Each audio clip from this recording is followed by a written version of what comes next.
मसीह भाई बहनों को जय मसीह की। मैं परमेश्वर की बेटी आप सभी के लिए प्रार्थना करने जा रही हूँ।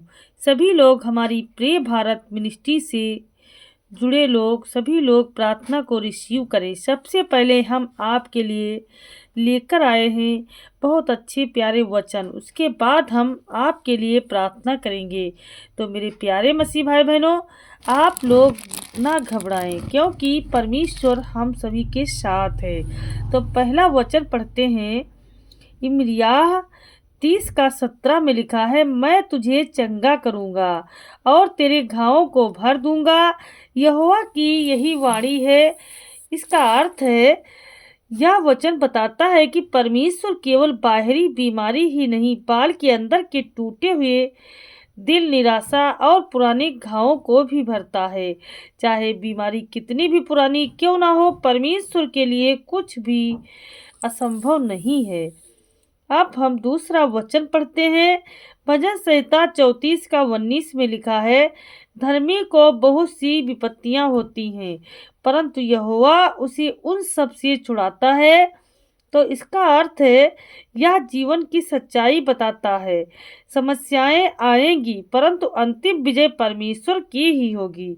दुख स्थायी नहीं है, परमेश्वर की सहायता स्थायी है। तीसरा वचन पढ़ते हैं। फिलिप्पियों 4:6-7 में लिखा है, किसी बात की चिंता मत करो, परंतु हर बात में प्रार्थना और विनती के द्वारा धन्यवाद के साथ अपनी विनतियां परमेश्वर को बताओ। इसका अर्थ है, मेरे प्यारे मसीह भाई बहनों, चिंता का इलाज प्रार्थना है। जब हम अपनी चिंता परमेश्वर को सौंपते हैं तो वह हमें ऐसी शांति देता है जो परिस्थिति से बड़ी होती है। अब हम अगला वचन पढ़ते हैं। चौथा वचन मत्ती 11:28 में लिखा है, हे सब परिश्रम करने वालों और बोझ से दबे लोगों, मेरे पास आओ, मैं तुम्हें विश्राम दूंगा।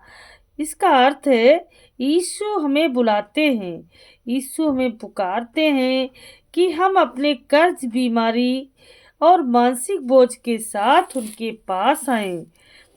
वह सच्चा विश्राम देते हैं, केवल शारीरिक नहीं, आत्मिक भी।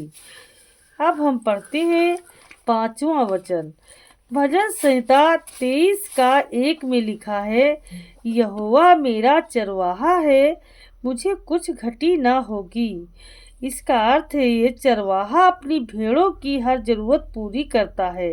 इसी तरह परमेश्वर हमारी आर्थिक कमी, भोजन, दवा और जरूरतों का ध्यान रखता है। अब हम छठा वचन पढ़ते हैं। 2 कुरिन्थियों 12:9 में लिखा है, मेरा अनुग्रह तेरे लिए बहुत है, क्योंकि मेरी सामर्थ्य निर्बलता में सिद्ध होती है। इसका अर्थ है, जब हम कमजोर होते हैं, बीमारी या कर्ज में, तब परमेश्वर की शक्ति हमारे जीवन में सबसे अधिक प्रकट होती है। अब हम 7वें वचन की ओर चलते हैं। लिखा है यशायाह 41:10, मत डर, क्योंकि मैं तेरे संग हूँ, मैं तुझे दृढ़ करूँगा। इसका अर्थ है, डर बीमारी से बड़ा हो जाता है। यह वचन याद दिलाता है कि हम अकेले नहीं हैं, परमेश्वर हमारे साथ खड़ा है। 8वें वचन की ओर चलते हैं।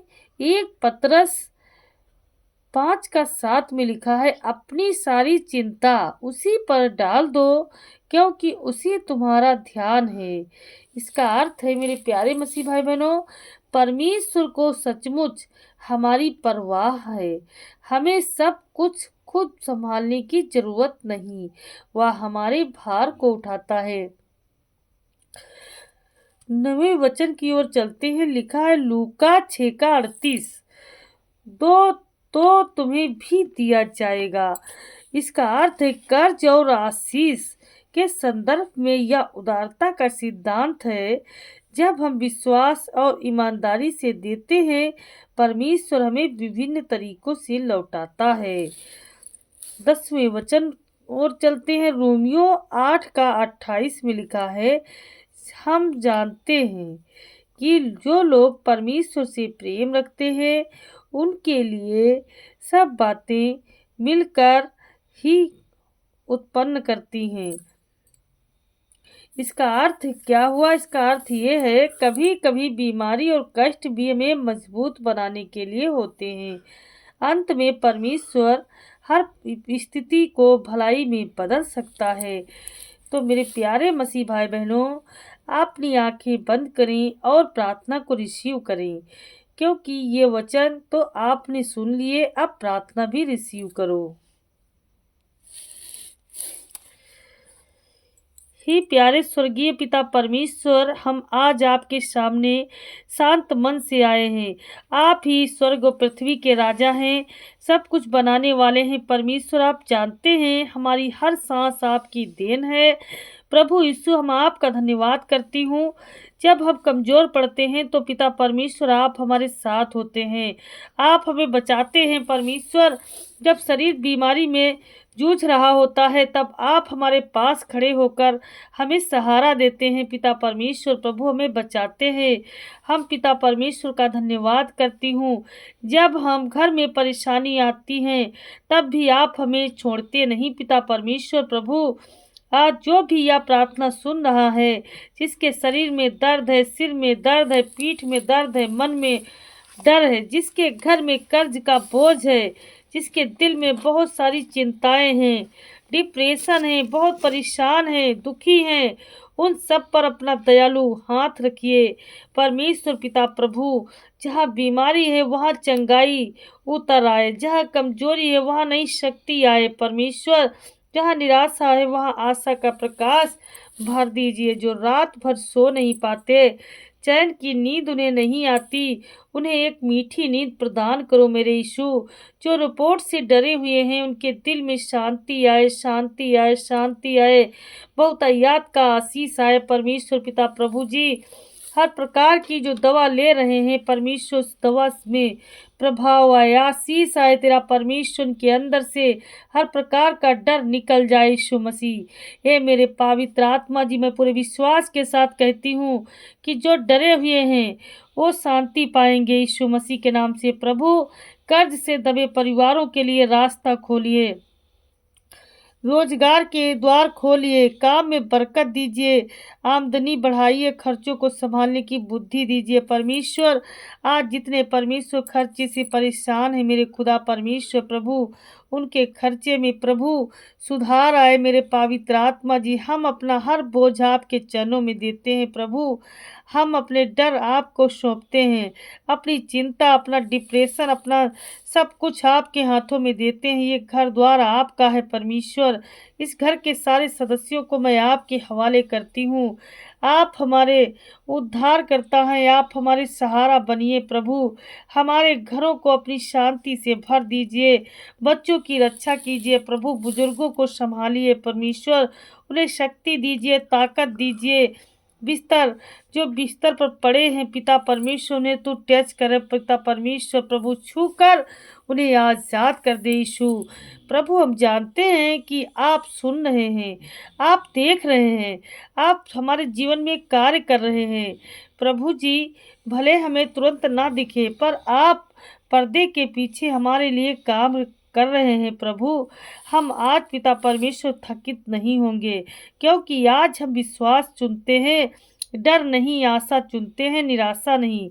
हे दयालु पिता, अपनी उपस्थिति से इस घर को भर दीजिए, हम सबकी आत्मा को भर दीजिए प्रभु, हर दिल को छू लीजिए प्रभु, हर आंसू को पोंछ दीजिए परमेश्वर जो गिरते हैं प्रभु, हर टूटे मनों को जोड़ दीजिए पिता, जिनके घर में लगातार पिता लड़ाइयाँ होती रहती हैं प्रभु।